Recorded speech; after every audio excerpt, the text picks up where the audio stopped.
Outro local de São Paulo também foi palco de uma tragédia. Há 43 anos, o edifício Joelma pegou fogo e 191 pessoas morreram no acidente. Muita gente diz que os espíritos das vítimas continuam ali até hoje. Mas a maldição que ronda o local vem de muito antes. Em 1948, uma desgraça aconteceu no mesmo terreno onde foi construído o prédio. É o que você vai ver agora. Cenas de horror protagonizadas pela força e alta temperatura das chamas e pelo desespero de quem tentava se salvar, muitas vezes em vão. No dia 1º de fevereiro de 1974, o inferno se instalou no edifício Joelma, centro de São Paulo. A causa do incêndio, um curto-circuito em um ar-condicionado no 12º andar. Um local marcado na história como um berço de tragédias.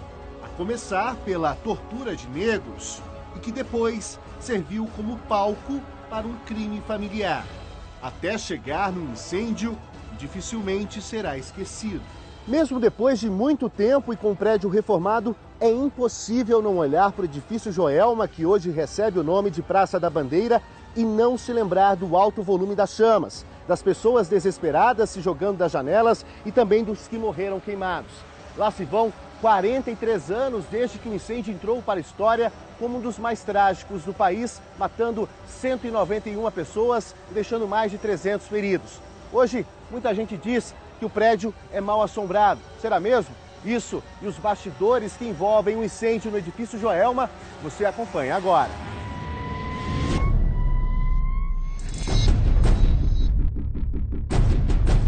Para entender os mistérios que cercam o edifício, levamos um sobrevivente do incêndio de volta ao local. Miguel, quando você olha hoje para o edifício Joelma, que filme que passa pela sua cabeça?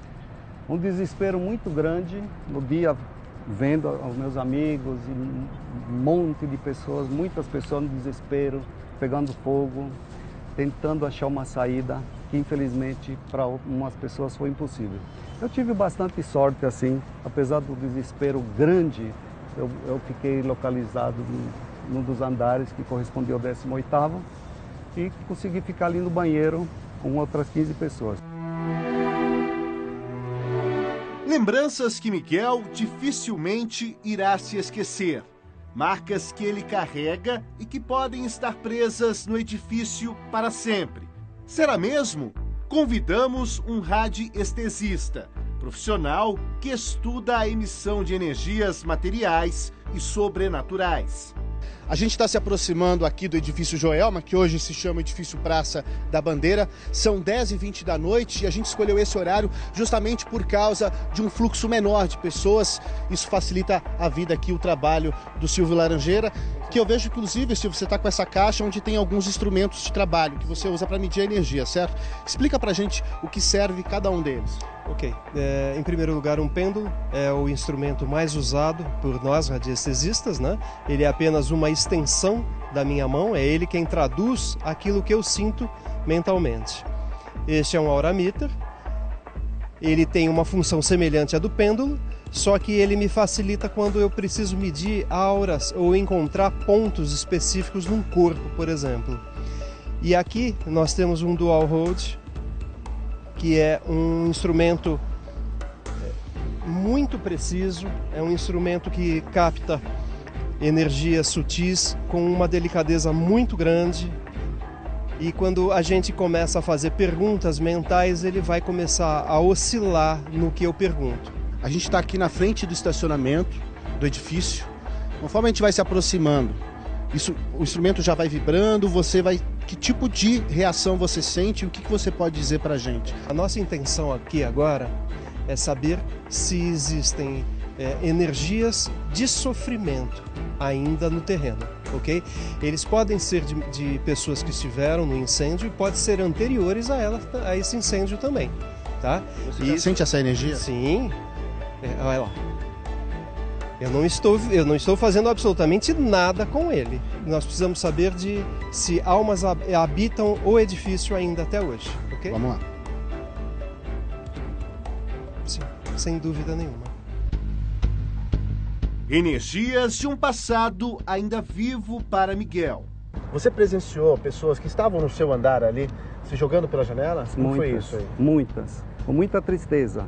Muitas eu quando observava assim, eu tentava correr para pegar. Você gritava para elas, não se joga? Gritava. Ninguém ouve nada ali nesse tempo.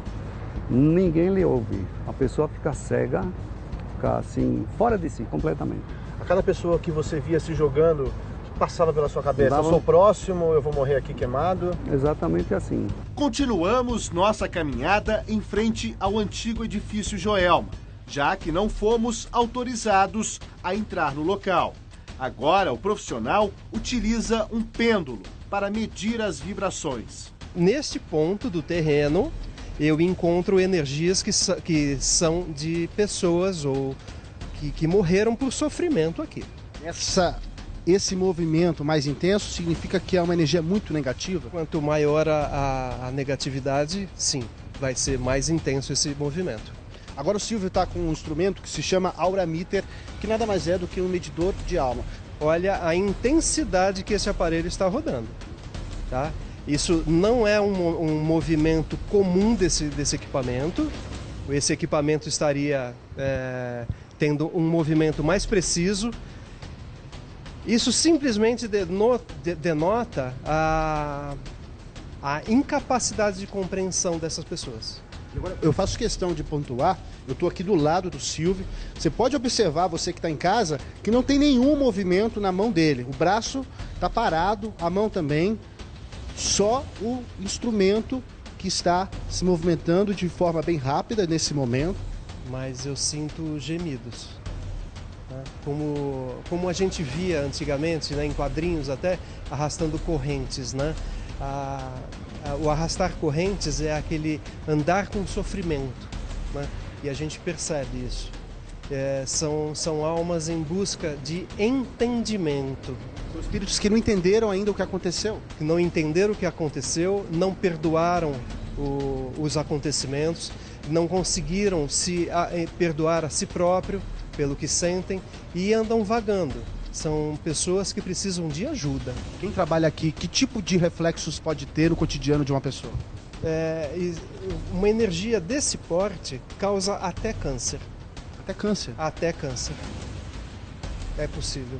Isso aqui causa enjoo, náusea, causa problemas articulares, até câncer. Agora o Silvio vai falar pra gente, a gente vai colocar antes alguns relatos de pessoas que trabalham aqui dentro. Ouçam e depois a gente vai ouvir o Silvio. Muitas das vezes a gente tem uma impressão sempre de que a gente está sendo seguido, observado por alguém. Sem contar que muitos dos meus amigos falam, né, de portas batendo. O elevador, ele para, a gente pede para subir, ele desce. A gente pede para descer, ele sobe. Ele faz o que ele quer. Às vezes ele para no andar, fica abrindo, fechando. O que me chamou mais atenção é o boato de que nenhuma empresa vai para frente nesse prédio. E eu já vi várias empresas. Teve uma época que estavam todos os andares ocupados e posteriormente foram falindo e saindo desse prédio. Esse relato é verdadeiro.